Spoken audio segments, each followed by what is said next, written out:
Hey guys, welcome back to another episode of Sunday Shave and Savage. As always, I'm your host, Mark, and I just want to thank each and every one of you for the tremendous outpouring of support that I've received recently. I've been reading all your comments, things like, keep this going, there is a God, comments like, are you wearing mascara? I'm not, but thank you guys so much for everything that you continue to do. I'll keep this show going, even if I don't have your support, because I really, really want sponsorship money. Speaking of sponsors, today we're going to be talking about one of the best subjects I can think of, Slim Jims. Now, we all know the Macho Man Randy Savage is pretty much the face of Slim Jims with his iconic line, "Step into a Slim Jim." But how did he get there? So originally, Slim Jim wasn't really into wrestling, like at all. Their old mascot looked more like a real life Mr. Peanut.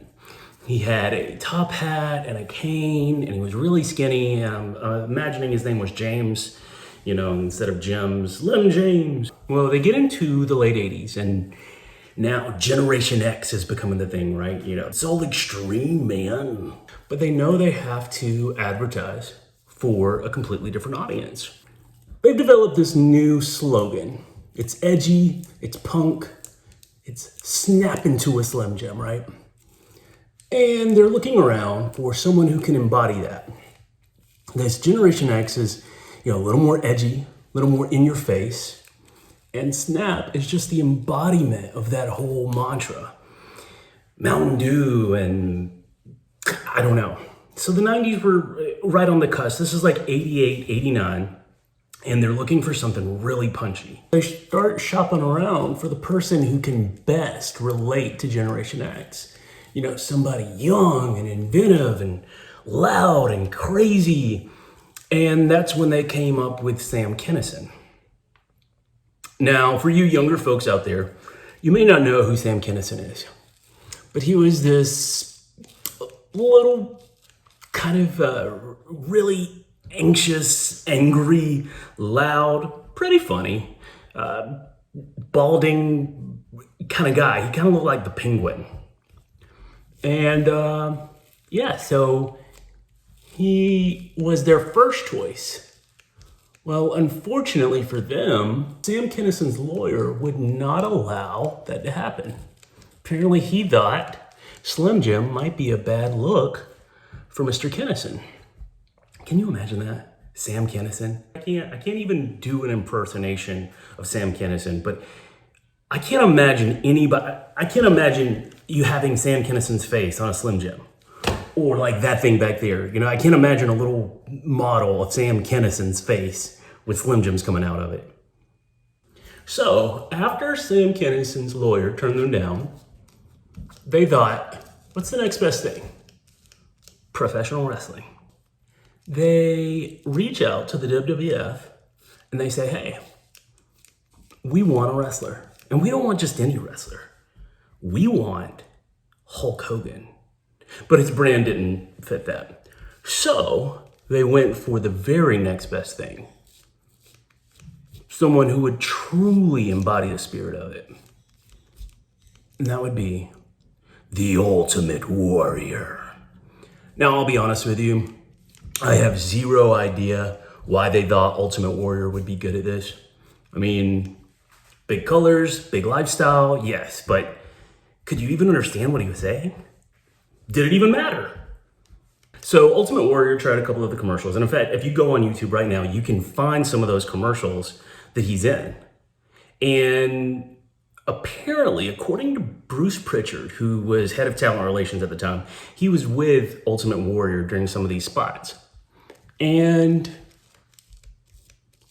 man, I can never get that. And apparently, Ultimate Warrior couldn't even keep down a Slim Jim. He would literally spit it out during the commercials. I am the Ultimate Warrior, and I love Slim Jims. What is this? Was it beef? I can't have that. This is my rider.